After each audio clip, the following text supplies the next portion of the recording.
Hey Tim, how are you today? Doing well, how are you? I'm doing good. What did you think of evolution class the other day? An adventure as always, talking about HIV, malaria, it's all very great. Yes it is, I agree. Whoa, Flash! Salutations, how are you? I'm doing well. I just finished running 3 laps around the world and I'm not even tired yet. How are you feeling? That sounds terribly exhausting. I feel great. I am evolutionarily designed to run long distances. Well, Flash, I don't know if you're evolutionarily designed for that. Let's take a closer look at that. Lots of things in today's society are starting to become justified by evolution, and exercise is no exception. For example, should we stick to things like CrossFit that has a variety of exercises with short endurance that would better emulate the lives of our mammoth hunting ancestors?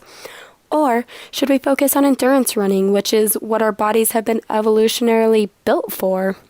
Unfortunately, there is no easy answer to this question, but let's get a better idea of the answer by taking a deeper look into the endurance running hypothesis. The first evidence in support of this hypothesis is that humans were built to be bipedal in comparison to our chimpanzee ancestors, with the development of short squatty hips, a forward foramen magnum, knock knees, arched feet, and an S-curved spine. But what really differentiates us from our current day closest relatives is our ability to run. Although many do not consider humans to be good runners when comparing us to other quadrupeds like cheetahs, we must remember that what we lack in speed we make up for in length. Another adaptation that humans have is that we are able to get rid of heat quite easily, and we do this by sweating rather than panting, which results in better cooling and the ability to continue to run without overheating. Running is also thought to be evolutionarily justified because it is the only sport in which men and women can improve with age rather than hitting a peak fitness in their 20s. There's also no difference between the ability of men and women to perform, showing that this is a sport that humans are well adapted to partake in. Lastly, running has also been shown to increase the production of a protein important in brain function, which may have helped in human development of complex decision-making, spatial mapping, and emotion control. This ability to run long distances was thought to have helped in hunting after prey, in which humans would run their prey to exhaustion, causing the animal to overheat and stop running. This resulted in a fairly easy food source. Although this hypothesis sounds great on the surface, there are some arguments against it. First, this type of exercise requires a high-carb diet and a lot of water intake. This lends the question of how did humans eat enough carbs and even store enough energy to undergo such a rigorous exercise? Not to mention, many Paleolithic diet followers would argue against humans' ability to even eat large amounts of carbohydrates.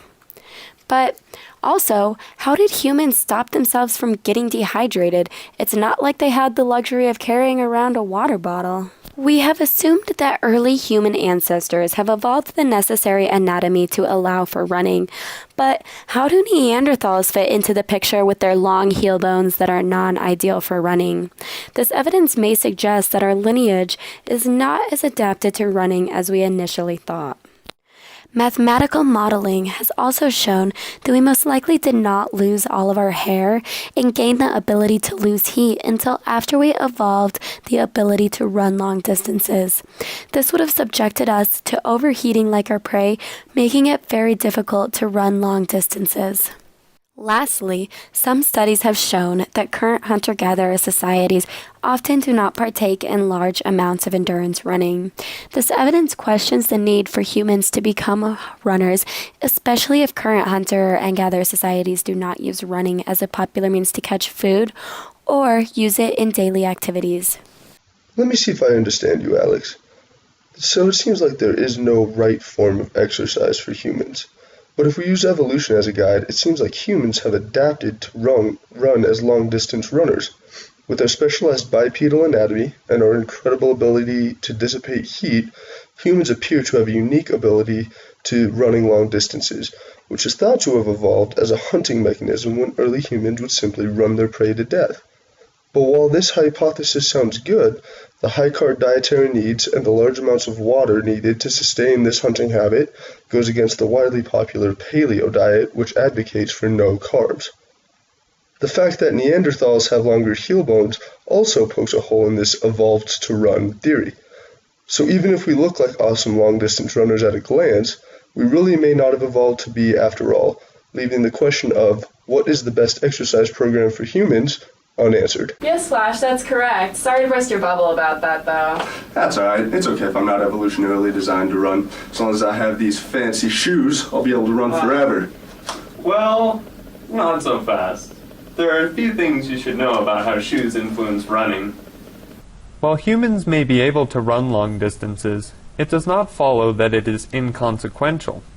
Studies record high levels of injury among consistent runners, with 25% experiencing plantar fasciitis in a 2013 study. Paleo adherents argue this high injury rate results from unnecessary reliance upon shoes, which result in heel striking and an increased collision force that is applied to the leg. Instead, they advocate for the use of minimalist shoes or running barefoot, removing the elevated heel and strengthening normally unused musculature. Furthermore, some adherents explain that humans evolved to run on softer grassy surfaces, not the concrete so common in urban areas. Evolutionary biology concurs, in part, with the justification for this footwear transition, but not for the substrate choice. In the ancient Greek and traditional Mexican Tarahumara societies, shoes are little more than flat protective layers, while modern shoes are designed to significantly support the shape of the foot. This recent rise of supportive footwear means that the major contributors to effective foot function come from the shoe-free anatomy adapted over many generations of survival and reproduction following the bipedal transition that occurred in the earliest human ancestors. Modern shoes enclose the foot, constricting its development. This often leaves the toes crumpled together, damaging an important source of balance. Furthermore, the heel strike often associated with these shoes places strain on the muscles, tendons, and joints of the leg. Worse still, the added cushioning in these shoes further condones habitual improper running form by mitigating pain. Paleo enthusiasts tout running barefoot or using minimalist shoes as effective alternatives to traditional footwear. To date, little data have been presented comparing the injury rate between minimalist and traditionally shod runners. However, a meta-analytical study conducted in 2015 concluded that minimalist and barefoot runners ran with significantly greater biomechanical efficiency than traditional runners. The other culprit cited for running injuries is the substrate available to runners, usually concrete or asphalt. Some runners advocate for softer substrates and point to the more forgiving unpaved lands roamed by our ancestors. They argue that selective pressures hone traits for running on these substrates, not modern rock roads. However, the ancient Greeks ran on hard-packed dirt roads, and the modern Tarahumara jogged for hundreds of miles on rocky terrain with minimal sandals. Furthermore, the African savanna, heralded as our paleo ancestors' hallowed alternative, is very hard, especially when baked dry by the sun.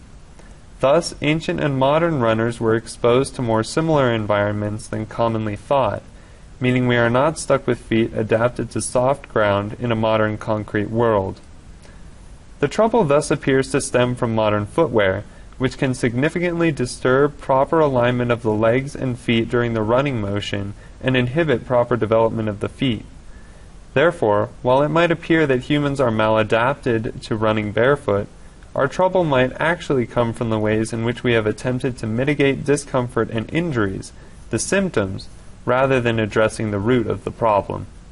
So Tim, you're telling me that an additional caveat to this idea that humans are excellent long-distance runners is the prevalence of injury. The fact that 25% of long-distance runners experience plantar fasciitis is evidence that something is not quite right with when humans run long distances. A possible explanation is that the use of modern shoes is causing these issues, with minimalist shoes being a better alternative, at least according to the paleo adherents. When you analyze this claim, it seems to be pretty accurate. Current footwear constricts and disrupts a lot of foot development and running form, supporting the idea that the Paleo fans support. Minimalist shoes might actually be a good concept. Well, guess I don't need these anymore. Well, that was an interesting day. Certainly. You can never tell when evolutionary theory will come in handy in your daily life. That's very true.